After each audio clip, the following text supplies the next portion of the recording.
Selamat datang di video kami tentang hermeneutika. Jadi, apa sebenarnya hermeneutika itu? Hermeneutika adalah ilmu tentang interpretasi. Artinya, hermeneutika mengungkap sebuah rahasia dalam sebuah kata-kata. Kata hermeneutika jika ditelisik lebih lanjut berasal dari bahasa Yunani, yaitu hermenein, yang berarti menafsirkan, memberikan pemahaman, atau menerjemahkan. Ketika kita melihat asal kata dari hermenein, maka akan merujuk pada satu nama dewa Yunani, yaitu Hermes. Hermes adalah seorang dewa pengetahuan. Tugasnya adalah untuk menyampaikan pesan-pesan dari Olympus kepada manusia. Jadi, tugas Hermes di sini menjadi sangat vital. Hermes menyampaikan apa yang dikatakan oleh dewa-dewa di Olympus untuk kemudian ditranslatekan atau disadur ke bahasa pendengar, yaitu bahasa manusia. Maka di sini misi yang Hermes lakukan harus berhasil. Jika tidak berhasil, maka akan mengakibatkan kerusakan di muka bumi, terutama kerusakan kepada manusia. Menurut Kamus Besar Bahasa Indonesia, definisi dari hermeneutika adalah ilmu tentang penafsiran asas-asas metodologis. Pada akhirnya, hermeneutika digunakan sebagai instrumen untuk membuat suatu situasi atau keadaan dari ketidakmengertian menjadi mengerti. Sejarah hermeneutika berawal pada masa Yunani kuno. Pada awalnya, hermeneutika digunakan untuk menginterpretasikan alegori tentang mitos-mitos dewa-dewa Yunani. Dalam perkembangannya, studi hermeneutika tidak hanya mencakup tentang bidang teoritis saja, melainkan telah berkembang ke dalam ranah praktis dan menjurus kepada berbagai bidang kehidupan manusia. Fungsi dari hermeneutika dalam kehidupan praktis manusia yang pertama ada di bidang sastra.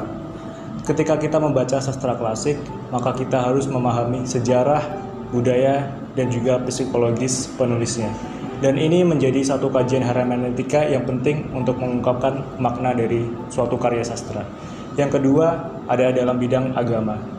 Ketika kita membaca teks kitab suci seperti Alkitab dan Al-Quran, maka kita perlu untuk memahami makna di balik kata-kata itu, agar kita dapat memahaminya secara menyeluruh dan tidak ada misunderstanding ketika membacanya.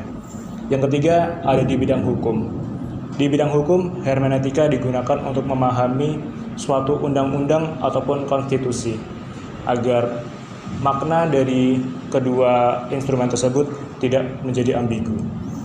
Yang keempat, ada dalam ranah sains dan sosial. Hermeneutika di bidang ini digunakan untuk mengungkap suatu fenomena sosial. Dan dari sini kita dapat mencari tempat persembunyian makna dan memahami fenomena tersebut sehingga muncul problem solving yang tepat untuk sebuah masalah sosial. Dengan demikian, maka kita tidak hanya melihat hermeneutika dari sudut pandang teoritis, namun hermeneutika juga sangat bermanfaat bagi kehidupan praktis manusia. Baiklah, kita masuk pada sejarah hermeneutis. Sejarah hermeneutika dimulai sejak munculnya buku dasar-dasar logika Peri Hermeneis karya Aristoteles. Konsep logika dan penggunaan rasionalitas menjadi dasar penggunaan hermeneutis. Pada abad pertengahan, hermeneutika digunakan untuk menginterpretasikan Alkitab dalam tradisi Kristen dan ayat-ayat musyatabihat dalam tradisi filsafat Islam.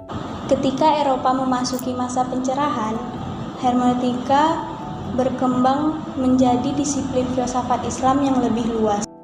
Adapun tokoh-tokoh yang berperan penting dalam hermeneutika, yaitu yang pertama ada Friedrich Schleiermacher pada tahun 1768 sampai 1834. Yaitu dia ahli teologi Jerman yang menggunakan hermeneutika untuk menafsirkan teks-teks Alkitab.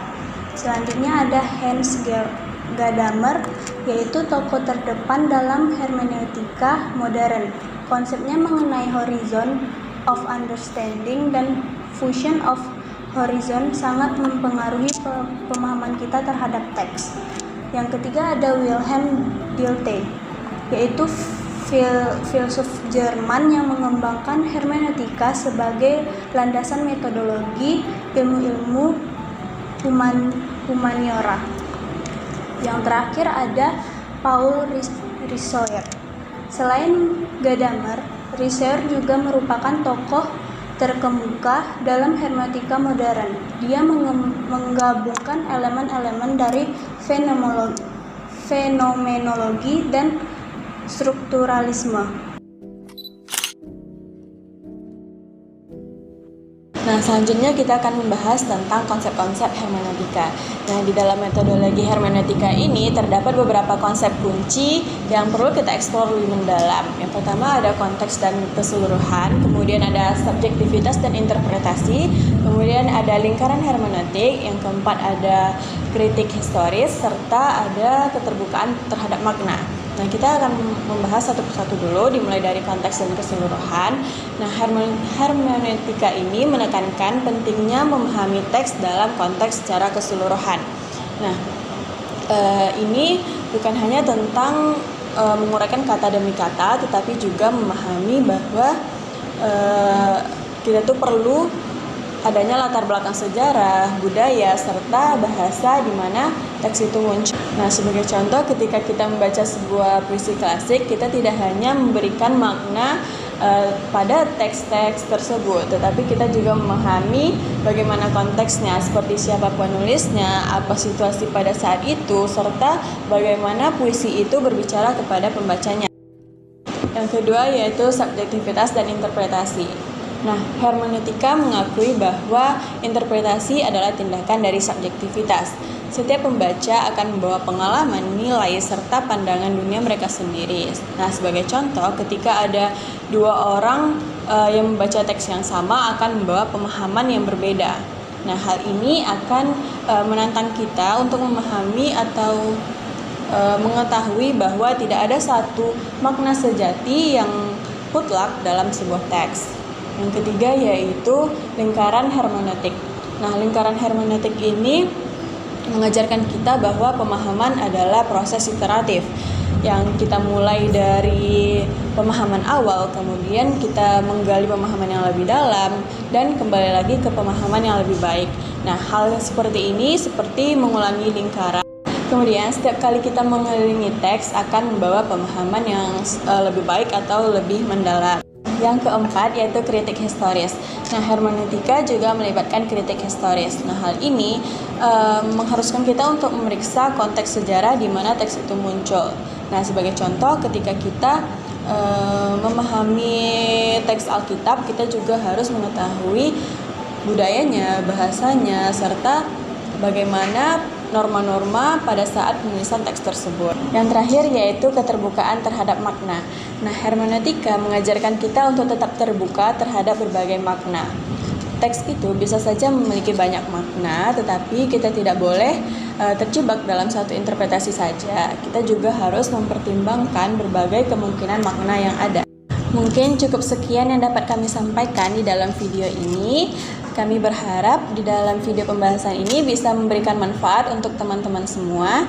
Kemudian apabila kami ada kesalahan atau kekurangan, kami mohon maaf. Assalamualaikum warahmatullahi wabarakatuh.